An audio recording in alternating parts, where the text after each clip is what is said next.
সময় যখন ভিড়ের ধোঁয়ায় তারির হাঁড়ি শুধু ডাকছে আমার, বাংলার বোতলেতে ঠেকায় মাথা, মনে হয় গাঁজা শুধু ডাকছে আমার।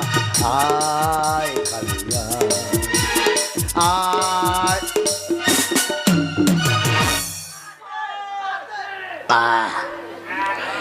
এই শালা সাপে কামড়ে মরেছে, এই শালা সাপে কামড়ে মরেছে।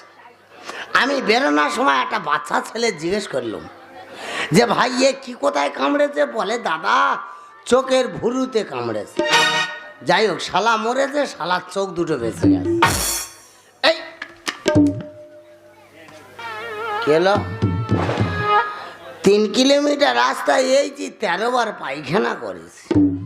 এই বাংলায় ইফেক্ট দেখা দিচ্ছে, ইফেক্ট। এই শালা বাংলা বাবা